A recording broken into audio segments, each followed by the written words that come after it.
Hello everyone. इस lecture में हम पढ़ने वाले हैं ऑर्डर 14 जो कि बात करता है फ्रेमिंग ऑफ इश्यूज के बारे में। और इसके अलावा हम सेक्शन 90 भी पढ़ेंगे जो कि फ्रेंडली सूट से डील करता है। राइट। ऑर्डर 14 में दो रूल्स 6 एंड 7 फ्रेंडली सूट से डील करता है, तो हम इसको एंटायरिटी में पढ़ेंगे फ्रेंडली सूट के साथ। आइए शुरू करते हैं। तो जब हम फ्रेमिंग ऑफ इश्यूज की बात करते हैं तो सबसे पहले हम समझते हैं कि इश्यूज होते क्या हैं एक्चुअली। राइट। तो देखिए, इश्यूज बेसिकली वो फैक्ट्स होते हैं जो एक पार्टी अलेज करती है और दूसरी पार्टी उसको कॉन्ट्राडिक्ट करती है, उसको निगेट करती है, और तब वो डिस्प्यूट बन जाता है जो कि कोर्ट जिस पे फैसला देता है, जिस पे डिसीजन देता है। राइट। तो अगर हम इश्यूज को समझें तो इश्यूज क्या हो सकते हैं? Issues are those disputed questions on which parties are desirous of obtaining decision of the court. ऐसे डिस्प्यूटेड क्वेश्चंस जिन पे पार्टीज कोर्ट का निर्णय चाहती हैं, कोर्ट का डिसीजन चाहती हैं। अगर हम इसको एक एग्जांपल के थ्रू समझें तो हम बहुत आसानी से समझ सकते हैं कि इशू क्या होता है। फॉर एग्जांपल, ए ये असर्ट करता है कि ये पर्टिकुलर हाउस जो है, ए इसका ओनर है। राइट। और बी जो है उसने अनलॉफुल पोसेशन कर रखा है। राइट। अनलॉफुल पोसेशन कर रखा है। अब बी क्या बोलता है? बी बोलता है मैं अनलॉफुल पोसेशन में नहीं हूं, मैं ओनर हूं, ए ओनर नहीं है। अब ए क्या बोल रहा है? ए एक फैक्ट अलेज कर रहा है। क्या फैक्ट अलेज कर रहा है? कि ये अनलॉफुल ओनर, अनलॉफुल पोसेशन है में है बी। क्यों? क्योंकि ओनर तो ए है। बी कह रहा है कि मैं ओनर हूं इसलिए अनलॉफुल पोसेशन नहीं है। तो ऑब्वियसली एक पार्टी ये क्लेम कर रही है कि वो ओनर है और दूसरी पार्टी उस चीज को निगेट कर रही है और ये क्लेम कर रही है कि नहीं, दूसरी पार्टी ओनर है, बी ओनर है। तो अब यहाँ पे क्या बन गया? तो अब ऑब्वियसली कोर्ट क्या डिसाइड करेगा इस केस में? कोर्ट अगर हम जाएंगे, ये दोनों कोर्ट को अप्रोच करेंगे, तो किस बात के लिए अप्रोच करेंगे? कोर्ट इस बात के लिए अप्रोच करेंगे कि कोर्ट ये डिसाइड कर दे कि एक्चुअल में ओनर कौन है। राइट। तो ये क्या बन गया? ये एक इशू बन गया। अब इस इशू पे कोर्ट अपना जजमेंट देगी, ये बताएगी कि भाई ओनर कौन है, ए ओनर है या फिर बी ओनर है। इसके लिए कोर्ट अलग अलग एविडेंसेस लेगी। राइट। और पूरा ट्रायल होगा और उसके बाद वो एक निर्णय पे पहुंचेगी और कोर्ट डिक्लेयर करेगी कि इन दोनों में से एक्चुअल ओनर कौन है। तो आई होप आपको इशू का मतलब एक जनरल लैंग्वेज में समझ आया होगा। राइट। अब अगर हम ऑर्डर 14 रूल 1 की बात करें तो ये बात करता है फ्रेमिंग ऑफ इश्यूज से। तो ऑर्डर 14 रूल 1 क्या कहता है? ऑर्डर 14 रूल 1 कहता है कि इश्यूज कैसे फ्रेम किए जाते हैं। राइट। तो it says issues arise when a material proposition of fact or law is affirmed by one party and denied by the other। जैसे कि हमने ऊपर एग्जांपल देखा था। राइट। कि एक पार्टी बोल रही है कि मैं ओनर हूं, दूसरी पार्टी बोल रही है वो ओनर है। राइट। तो वो मटेरियल प्रोपोजिशन ऑफ फैक्ट है। ए बोल रहा है कि मैं इस घर का ओनर हूं, राइट, और बी बोल रहा है कि मैं ओनर हूं। तो ये एक पार्टी क्या कर रही है? एक पार्टी इस फैक्ट को असर्ट कर रही है और दूसरी पार्टी इस फैक्ट को डिनाई कर रही है। राइट। तो यहां से क्या अराइज होगा? एक इशू अराइज होगा कि भाई एक्चुअल ओनर कौन है। राइट। फिर इन्होंने बताया कि मटेरियल प्रोपोजिशन क्या होता है, वो भी हम देखेंगे। राइट। एक चीज हमें यहां पे ध्यान देने वाली है कि जो इश्यूज हैं वो दो तरह के होते हैं। क्या कौन कौन से? Issues of fact and issues of law. एक चीज आपको और ध्यान रखनी होगी कि एक थर्ड टाइप भी होता है। वो क्या होता है? मिक्स्ड क्वेश्चन ऑफ और mixed issue of fact and law. Right. Mixed issue of fact and law. अब जो फर्स्ट हियरिंग होती है, कोर्ट इश्यूज फ्रेम कैसे करता है, कोर्ट किस तरीके से इश्यूज फ्रेम करेगा, ये हमें समझना है। तो जब फर्स्ट हियरिंग होती है कोर्ट की, उस सूट की, तो कोर्ट क्या करेगा? कोर्ट उस प्लेंट को पहले रीड करेगा, रिटन स्टेटमेंट को रीड करेगा। राइट। कोर्ट ऑब्वियसली प्लेंट को भी देखेगा जो प्लेंटिफ ने सबमिट किया है, जो डिफेंडेंट ने जो रिटन स्टेटमेंट दिया है उसको रीड करेगा।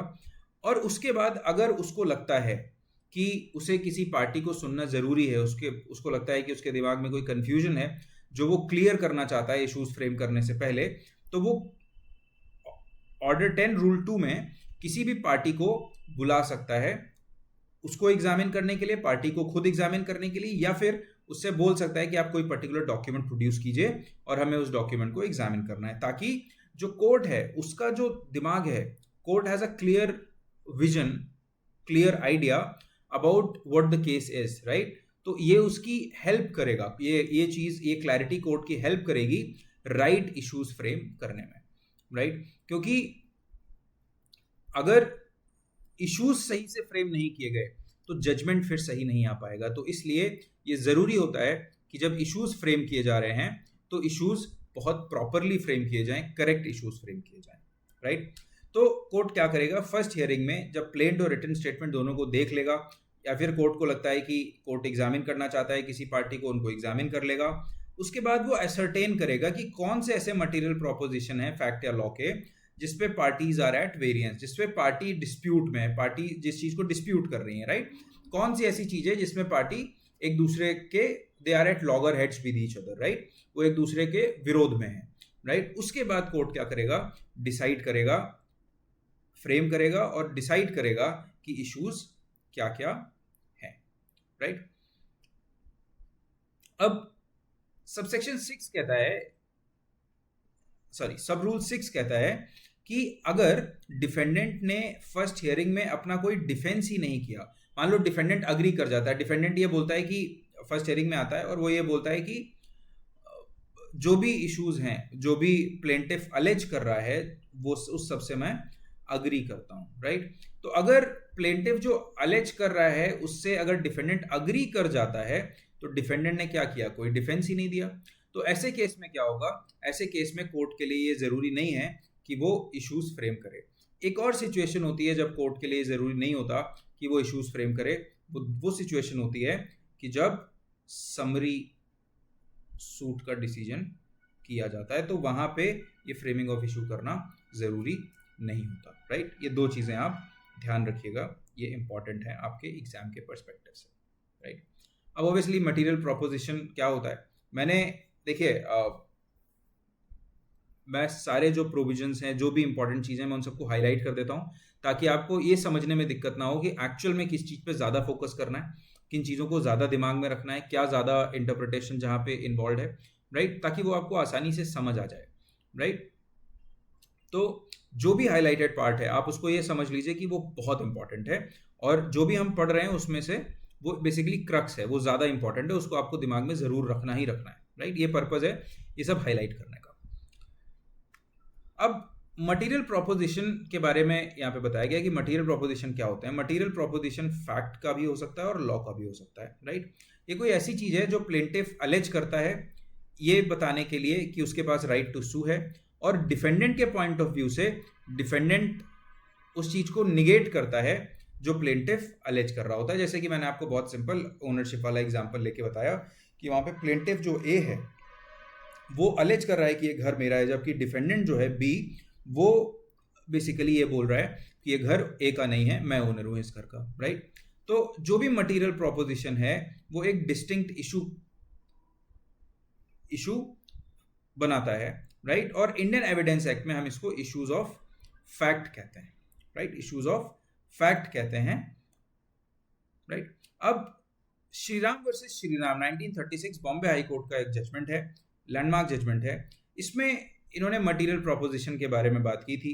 बॉम्बे हाई कोर्ट ने बोला कि अगर कोई प्लेंट जो है मटेरियल प्रोपोजिशन ऑफ फैक्ट और लॉ को पुट फॉरवर्ड करती है तो ये माना जाएगा कि वो कंटेस्टेड है, even if defendant doesn't submit WS to dispute those. तो बेसिकली ये ex parte proceedings presuppose the existence of the opposite party and also that it was disputing such issue. तो बेसिकली इस जजमेंट का मतलब ये था कि अगर प्लेंट में कुछ भी अलेज किया जाता है तो भले ही डिफेंडेंट अपीयर ना हो फर्स्ट हियरिंग पे, बट स्टिल ये माना जाएगा कि जो कुछ भी अलेज किया है प्लेंटिफ ने वो चीज क्या है, कंटेस्टेड है, वो चीज डिफेंडेंट कंटेस्ट कर रहा है, जबकि भले ही डिफेंडेंट ने कंटेस्ट ना किया हो अपीयर करके, राइट। तो ऐसे केस में भी कोर्ट क्या करेगा, कोर्ट इश्यूज फ्रेम करेगा। पर अब ऐसे केस में मान लो डिफेंडेंट जो है, डिफेंडेंट अपीयर होता है पर अपीयर होने के बाद कंटेस्ट ही नहीं करता, वो ये बोलता है कि जो भी प्लेंटिफ क्लेम कर रहा है वो सही है और मैं अग्री करता हूं इस बात से और मैं उसको वो रिलीफ देने के लिए रेडी हूं। तो अब यहाँ पे इश्यूज फ्रेम करने की कोई ज़रूरत नहीं है, right. Now framing of issues, तो देखिए करेक्ट फ्रेमिंग ऑफ इश्यूज जैसे हमने डिस्कस किया, ये डिटरमाइन करता है आउटकम ऑफ द केस।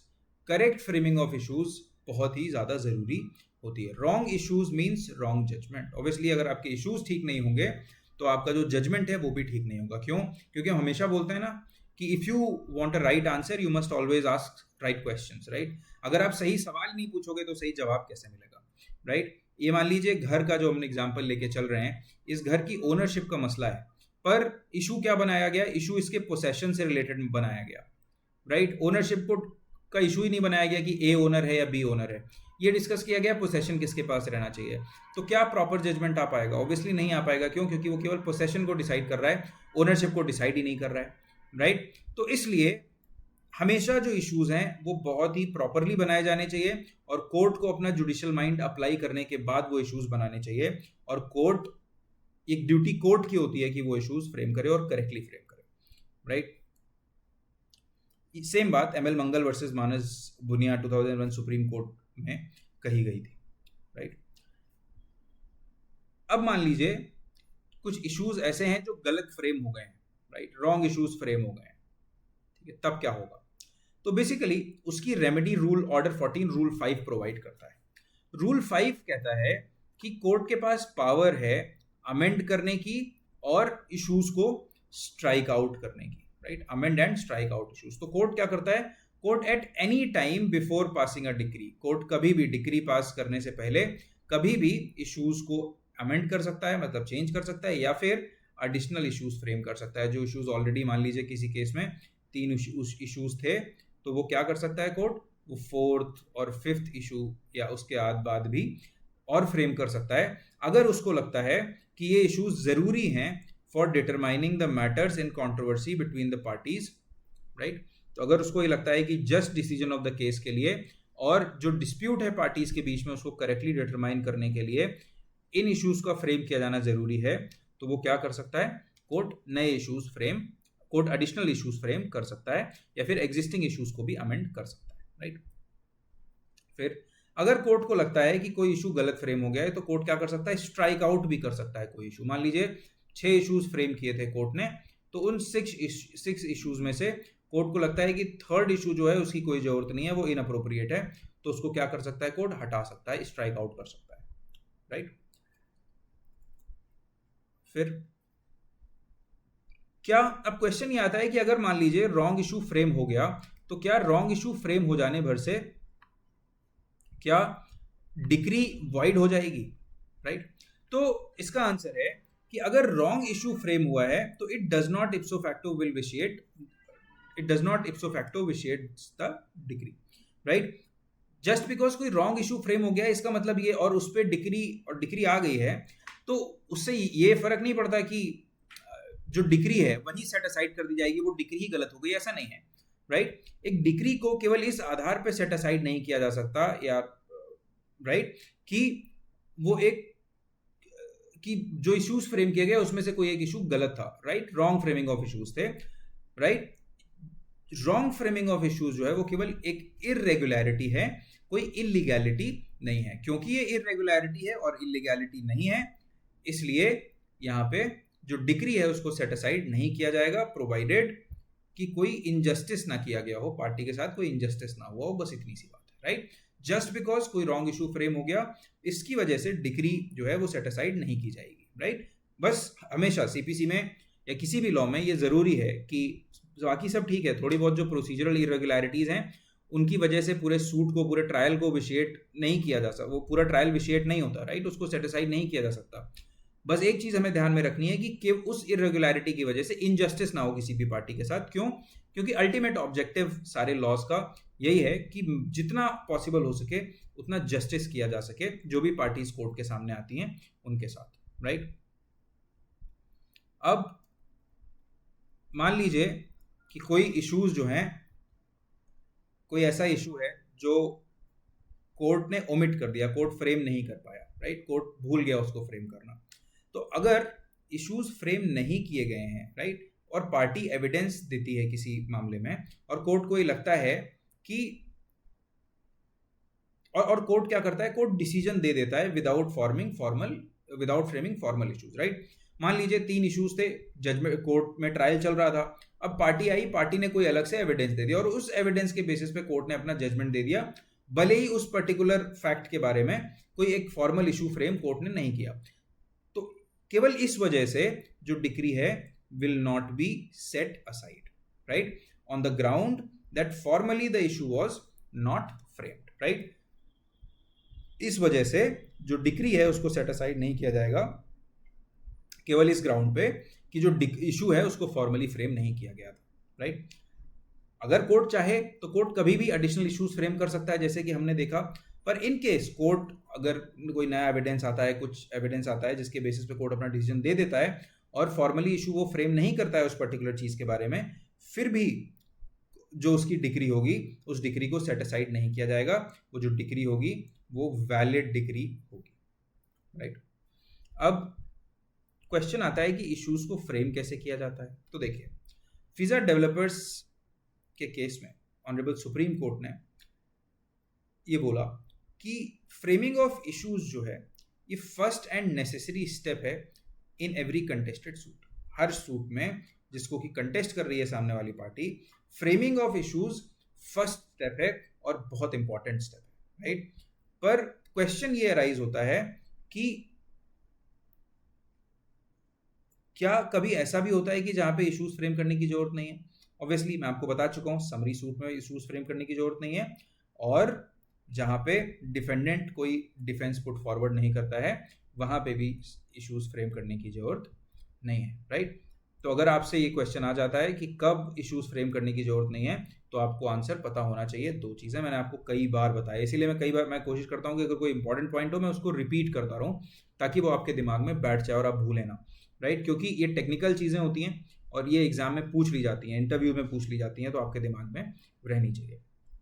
अब अगर हम बात करें कि भाई इश्यूज पे हम इतनी चर्चा क्यों कर रहे हैं, इश्यूज की इंपॉर्टेंस क्या है, क्यों चाहिए इश्यूज हमें, राइट। सीपीसी में भी एक पूरा ऑर्डर इश्यूज के फ्रेमिंग पे बात कर रहा है, तो कुछ तो इंपॉर्टेंस होगी। क्या है वो इंपॉर्टेंस, आइए देखते हैं।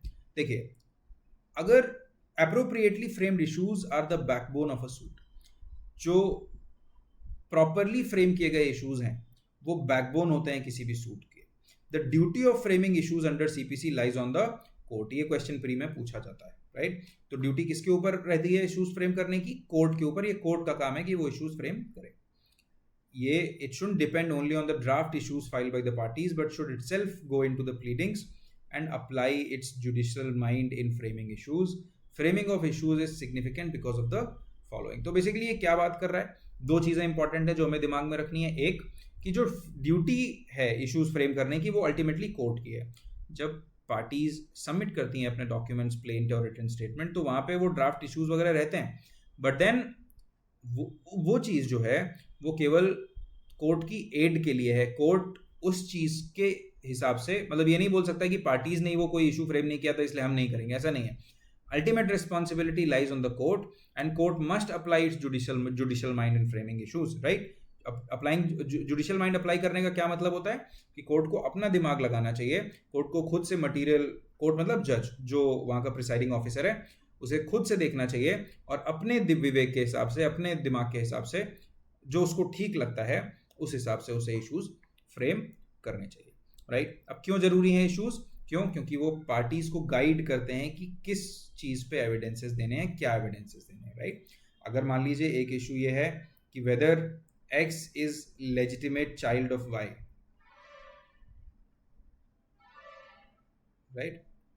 अब ये इशू क्लियर है, तो अब X क्या जजमेंट, X अगर ये बोल रहा है कि वो लेजिटिमेट चाइल्ड है Y का, तो X क्या करेगा, X एविडेंसेस देगा, या Y अगर ये प्रूव करना चाहता है कि X उसका लेजिटिमेट चाइल्ड है तो Y एविडेंसेस देगा। क्या प्रूव करने के लिए कि वो लेजिटिमेट चाइल्ड है या नहीं, राइट। तो इश्यूज अगर आप करेक्टली फ्रेम कर रहे हो तो उससे पार्टीज को पता होता है कि क्या एविडेंस दिया जाना है। फिर उसके बाद court is bound to give judgement only on what has been framed as an issue. तो बेसिकली कोर्ट जनरली जजमेंट किस चीज पे देता है, जो इश्यूज फ्रेम हुए होते हैं उस पर। हालांकि कोर्ट एडिशनल अगर कुछ एकदम से आ गया है और वो जजमेंट दे देता है तो वो डिक्री सेट असाइड नहीं की जा सकती, हम देख चुके हैं, राइट। बट जनरली कोर्ट क्या करता है, जनरली कोर्ट जो इश्यूज फ्रेम किए गए हैं उन्हीं पे जजमेंट देता है, राइट।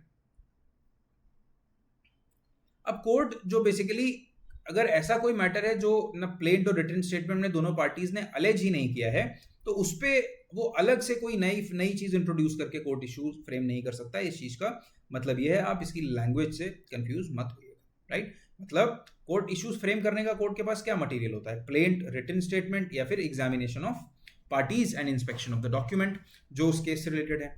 तो अगर दोनों पार्टीज ही कुछ अलेज नहीं कर रही हैं, राइट, तो उस केस में कोर्ट क्या करेगा, कोर्ट कोई नई चीज लाके इशू फ्रेम नहीं कर सकता, राइट। बात यहाँ पे एक्स और वाई की लेजिटिमेसी की हो रही है।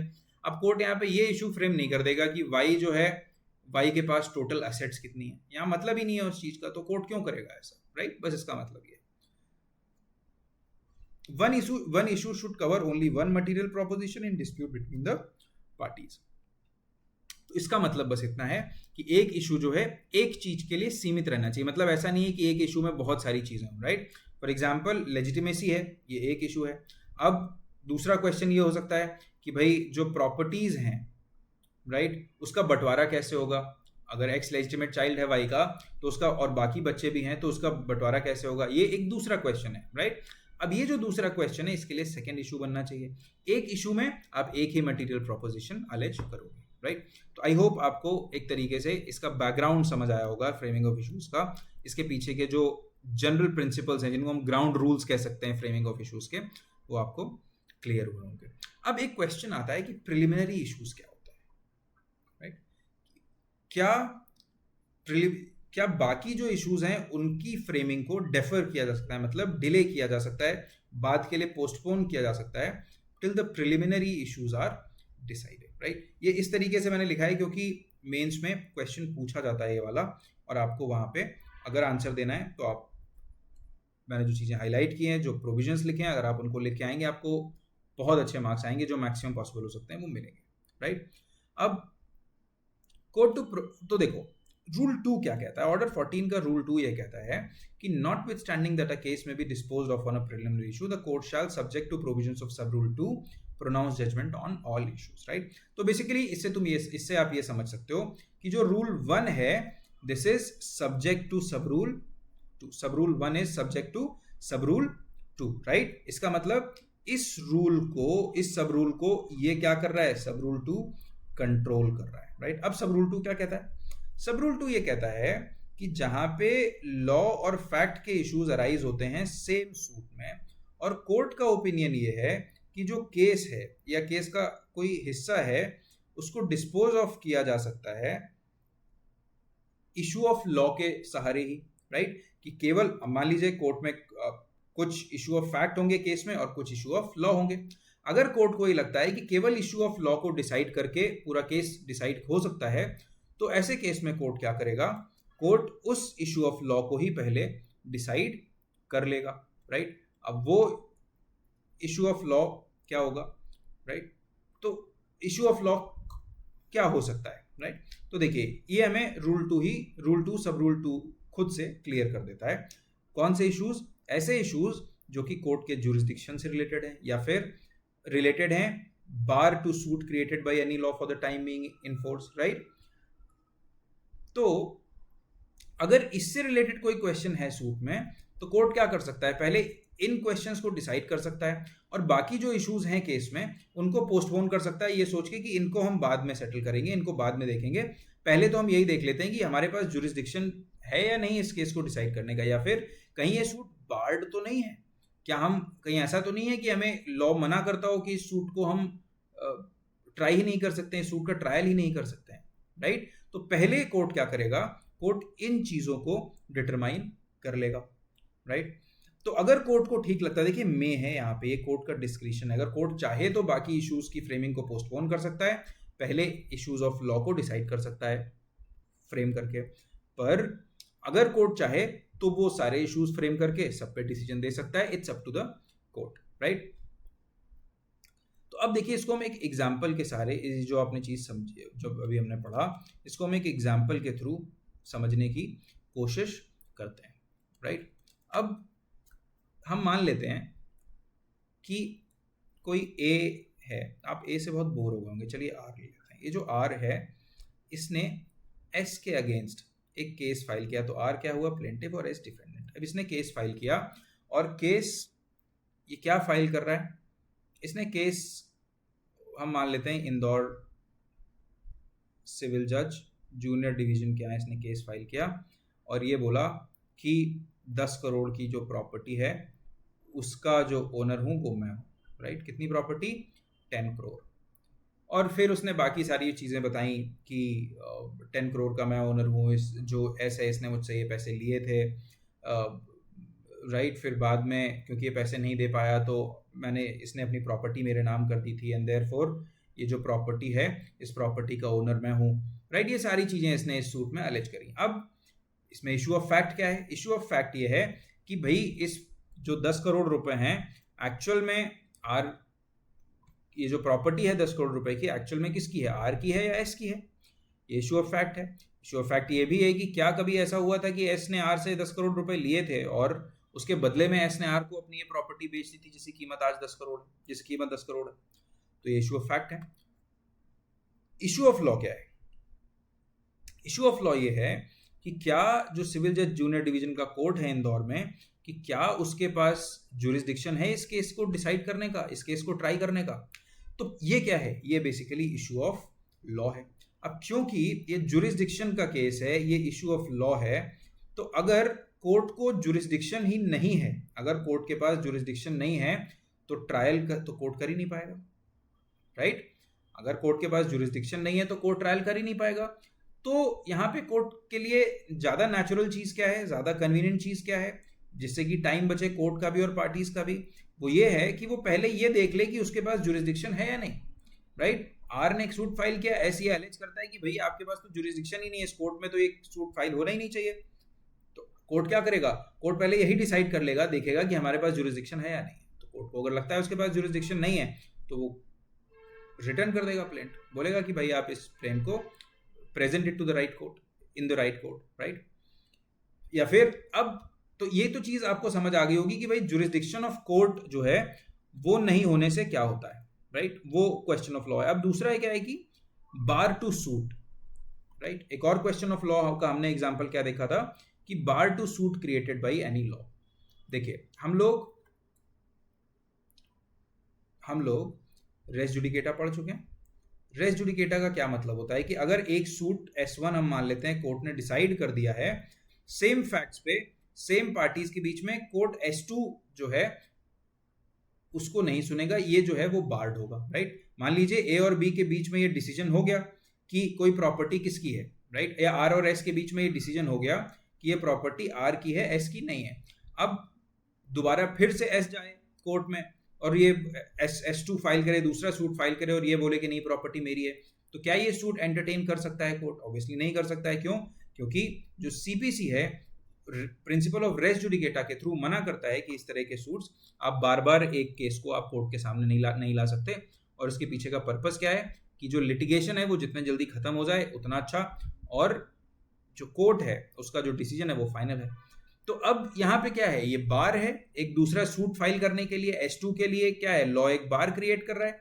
तो अगर ऐसा कोई मामला आता है तो जब S2 फाइल किया S ने, तो उस केस में क्या होगा, उस केस में कोर्ट पहले ये चेक करेगा कि कहीं ऐसा तो नहीं है कि जो ये S2 इसने फाइल किया है ये प्रिंसिपल ऑफ रेस जुडिकेटा से बार्ड है। अगर उसको लगता है कोर्ट उस पर डिसीजन देता है, कोर्ट को लगता है कि बार्ड है, तो ऑब्वियसली कोर्ट क्या करेगा, कोर्ट उस सूट को डिसमिस कर देगा और बाकी जो बची हुई चीजें हैं उनके ऊपर डिसीजन देने की जरूरत ही नहीं पड़ेगी, राइट। तो इन इश्यूज को हम कहते हैं प्रिलिमिनरी इश्यूज, जो इश्यूज ऑफ लॉ हैं। और ये कौन से, इनका एग्जाम्पल क्या है, जुरिस्डिक्शन का जो क्वेश्चन है या फिर bar of suit created by law, right?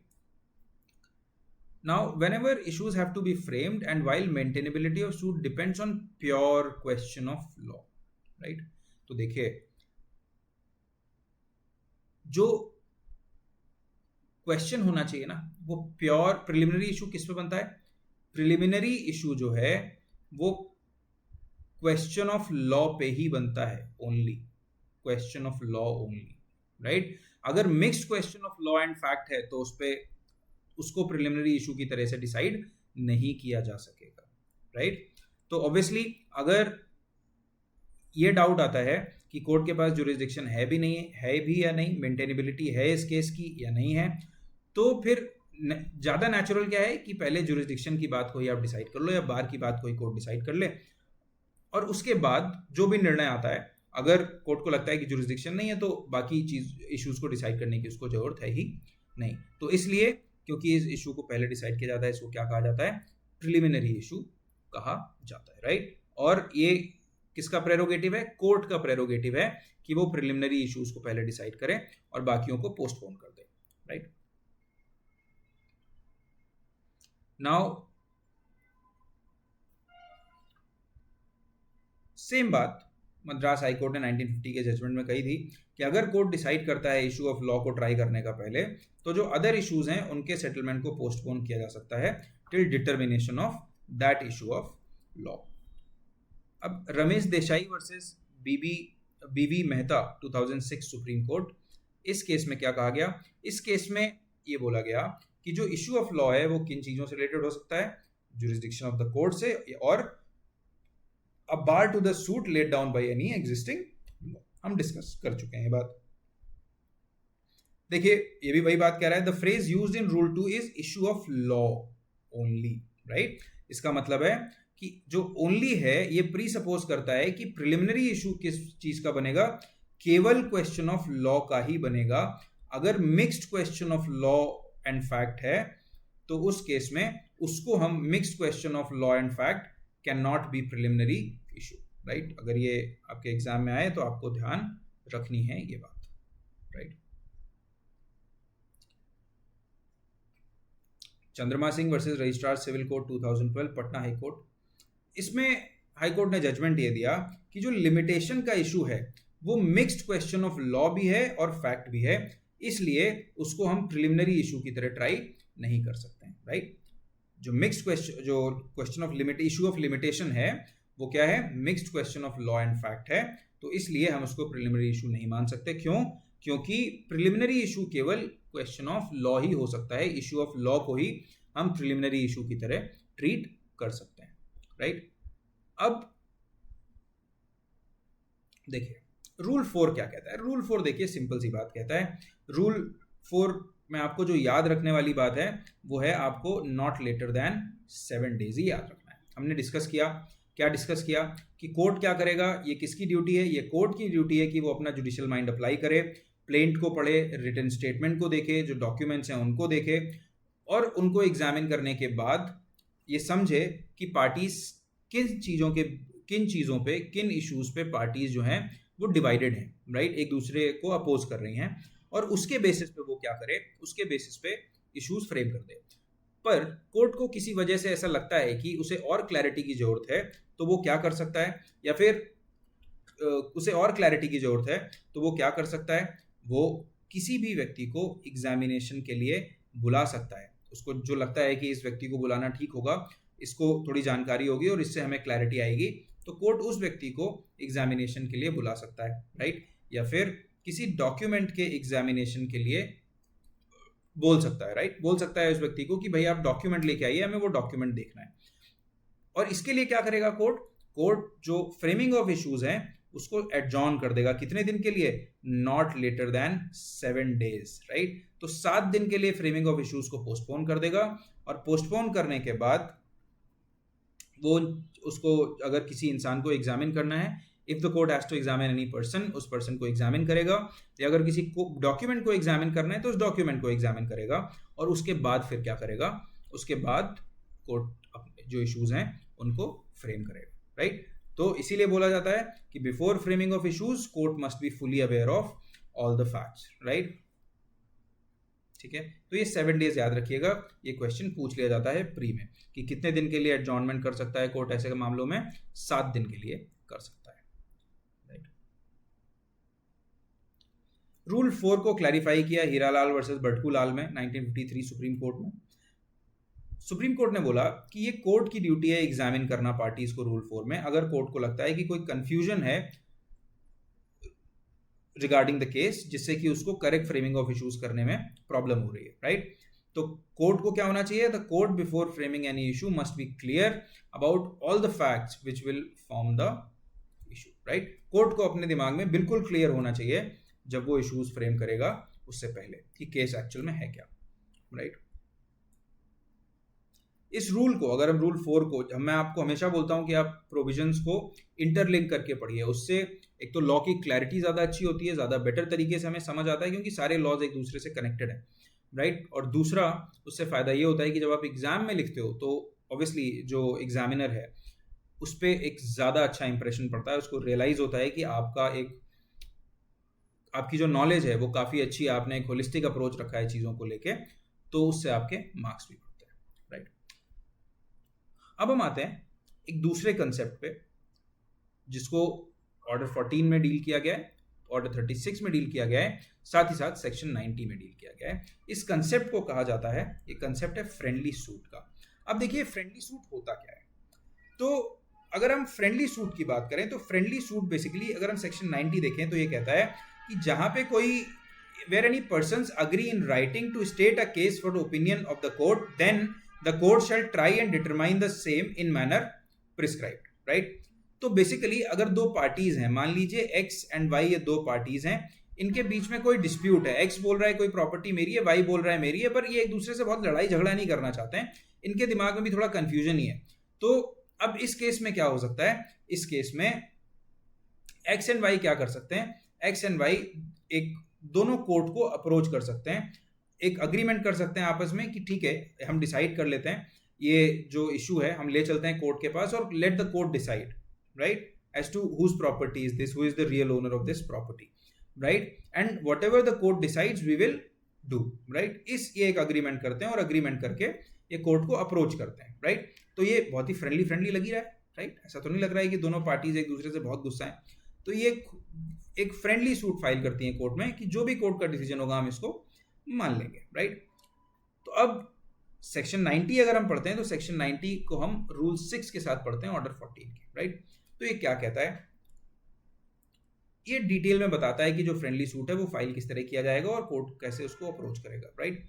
तो अगर parties to a suit are agreed as to the question of fact और लॉ, किसी भी क्वेश्चन ऑफ फैक्ट या क्वेश्चन ऑफ लॉ पे पार्टीज जो है सूट की वो अग्री करती हैं, उनको ये लगता है कि कोर्ट इस चीज को डिसाइड करे, तो वो क्या कर सकती हैं? वो एक इशू के फॉर्म में वो कोर्ट को बता सकती हैं, एक अग्रीमेंट कर सकती हैं आपस में कि भाई ये इशू है कि who is the owner of the property, x और वाई, राइट? तो अग्रीमेंट करके उस अग्रीमेंट को वो क्या करेंगी? कोर्ट में फाइल कर देंगी, राइट? जो पार्टीज हैं उस अग्रीमेंट को कोर्ट में फाइल कर देंगे।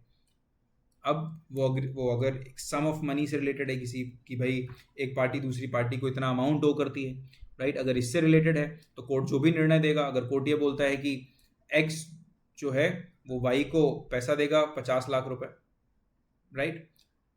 तो कोर्ट तो एक्स देगा वाई को 50 लाख रुपए, राइट?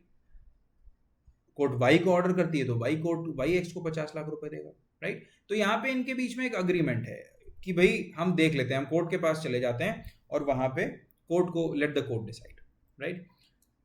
तो ऐसे ही अगर किसी प्रॉपर्टी का मसला है, उस प्रॉपर्टी का उन दोनों के बीच में कंफ्यूजन है कि किसको जानी चाहिए, राइट, या फिर कोई और चीज है, राइट, तो जो भी कोर्ट का डिसीजन होगा वो पार्टीज मानेंगी, राइट? फ्रेंडली सूट का प्रोविजन आपको याद रखना है, सेक्शन 90 में दिया हुआ है, ये पूछा जाता है, राइट? अब रूल 7 क्या बोलता है?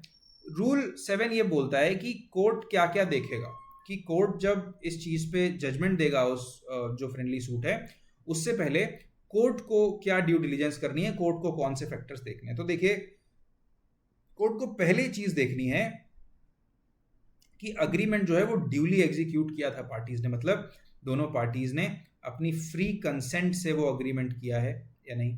ऐसा तो नहीं है कि एक पार्टी ने दूसरी पार्टी पे दबाव बनाया हो वो अग्रीमेंट करने का, राइट?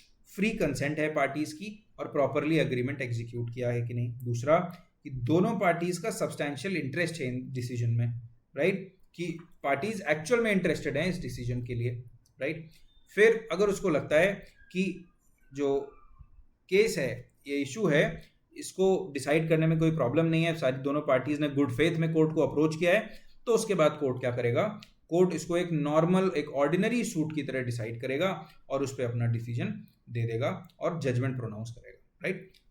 और जजमेंट प्रोनाउंस करेगा और जो जजमेंट आएगा उस जजमेंट के बाद क्या होगी, एक डिक्री शैल फॉलो, राइट। उस जजमेंट के अकॉर्डिंग एक डिक्री ड्रॉ कर ली जाएगी। अब हमेशा याद रखिए पहले जजमेंट आता है और उस जजमेंट के बेसिस पे डिक्री आती है, और डिक्री में हमेशा लिखी रहती है जो जजमेंट की डेट है। और डिक्री क्या होता है, basically operative part of judgement होता है जिसको कि एग्जीक्यूट किया जाना है। तो बहुत ही क्रिस्प लैंग्वेज में वहां पे लिखा होता है कि भाई अब कौन सी ऐसी चीजें हैं जो एग्जीक्यूशन है वो कैसे किया, किन चीजों का एग्जीक्यूशन किया जाना है, राइट। ये इन्हीं सब चीजों को जो मैंने आपको बताया, इन्हीं को यहाँ पे मैंने और डिटेल में लिखा है ताकि आपको नोट्स जब आप बनाएं तो उसमें आपकी हेल्प हो सके, राइट।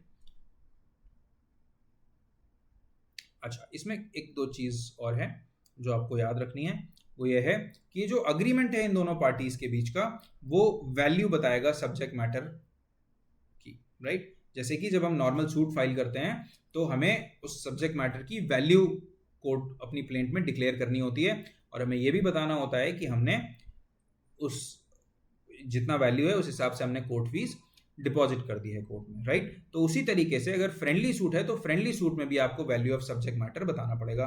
इसका पर्पस क्या होता है, दो पर्पस होते हैं सब्जेक्ट मैटर की वैल्यू बताने के। एक ये देखना है कि जुरिस्डिक्शन किस कोर्ट का होगा ताकि प्रॉपर कोर्ट के पास केस जाए, और दूसरा ये कि कोर्ट फीस जो डिपॉजिट करनी, राइट, वो भी कैलकुलेट की जाती है जो सूट की वैल्यू होती है, सब्जेक्ट मैटर की जो वैल्यूएशन होती है उसके हिसाब से, राइट। तो इन दो कारणों से हमेशा जब भी हम सूट फाइल करते हैं तो हमें सूट की जो वैल्यूएशन है, सब्जेक्ट मैटर की जो वैल्यूएशन है, हमें वो बतानी होती है। तो जैसे नॉर्मल सूट में हमें ये डिस्क्लोज करना होता है, उसी तरीके से फ्रेंडली सूट में भी करना होता है, राइट। उसके बाद क्या होगा, ये जो अग्रीमेंट है, अग्रीमेंट को एक एप्लीकेशन के साथ कोर्ट में फाइल कर दिया जाता है। उस कोर्ट में फाइल किया जाता है जिसके पास जुरिस्डिक्शन है। मान लीजिए कोई कोर्ट है जिसको केवल 5 करोड़ तक के केसेस डील करने का अधिकार है, पर अब ये जो केस है ये 10 करोड़ का है, तो क्या इस कोर्ट में फाइल किया जा सकता है? नहीं किया जा सकता है। हम ऐसे कोर्ट में फाइल करेंगे इस फ्रेंडली सूट को जिस कोर्ट के पास 10 करोड़ के जो मैटर है उनको सुनने का जुरिस्डिक्शन हो, राइट। तो जो एप्लीकेशन है उसको, जैसे कि हमने शुरुआत में मैंने आपको बताया था कि किस तरीके से सूट को नंबर दिया जाता है, राइट, उसको रजिस्टर किया जाता है। तो अगर सब कुछ ठीक है तो कोर्ट क्या करेगी, कोर्ट इस एप्लीकेशन को भी नंबर देगी और इसको रजिस्टर कर लेगी एक सूट की तरह, और सारी पार्टीज जो होंगी अग्रीमेंट में उनको नोटिस भेज दिया जाएगा कि एक्सेप्ट उस पार्टी की जिसने एप्लीकेशन प्रेजेंट की है, बाकी सबको नोटिस भेज दिया जाएगा कि भाई इस तरह का सूट, हमें इस तरह का एक अग्रीमेंट हमको मिला है और हम इस पर डिसीजन देने जाएंगे, हम इसको इस पर डिसीजन देंगे, इस पर हम इंक्वायरी कर रहे हैं, राइट। अब जो सूट है उसको किस तरह सुना जाता है, जैसे हमने देखा सूट को ऑर्डिनरी मैनर में सुना जाता है, और कोर्ट क्या देखेगा कि क्या ये ड्यूली एग्जीक्यूटेड था अग्रीमेंट, पार्टीज का बोनाफाइड इंटरेस्ट था, बोनाफाइड वो एक्चुअल में वो इस इशू को सेटल करना चाहती थी, राइट। फिर उसके बाद कोर्ट क्या करेगा, जजमेंट करेगा, जैसे कि वो ऑर्डिनरी सूट में जजमेंट देता है, और उसके बाद एक डिक्री आएगी। आपको फिर यहाँ पे ये याद रखना है, no appeal shall lie from a decree passed in such a suit, ये आपको याद रखना है, अक्सर पूछा जाता है, राइट। तो जहाँ पे फ्रेंडली सूट है वहाँ पे उसमें जो भी डिक्री पास हुई है उसके बाद फिर उसमें कोई अपील लाई नहीं करेगी, राइट। तो आज के लेक्चर में, इस लेक्चर में इतना ही। हमने इसमें पढ़ा ऑर्डर 14 फ्रेमिंग ऑफ सूट्स के जो ग्राउंड रूल्स हैं हमने वो पढ़े, और मैंने आपको काफ़ी सारी जो टेक्निकल चीज़ें हैं वो भी बताई। तो मुझे ऐसा लगता है कि किसी भी लेवल का आपको अगर क्वेश्चन पेपर आ जाएगा जुडिशरी में, आई डोंट थिंक इससे बाहर चीज़ें आएंगी, राइट। तो मैंने आपको ये भी बताया, राइट, इसके ऑर्डर 14 के ग्राउंड रूल्स बताए, और उसके अलावा हमने क्या डिस्कस किया, उसके अलावा हमने फ्रेंडली सूट्स के बारे में डिस्कस किया। मिलते हैं नेक्स्ट लेक्चर में, थैंक यू।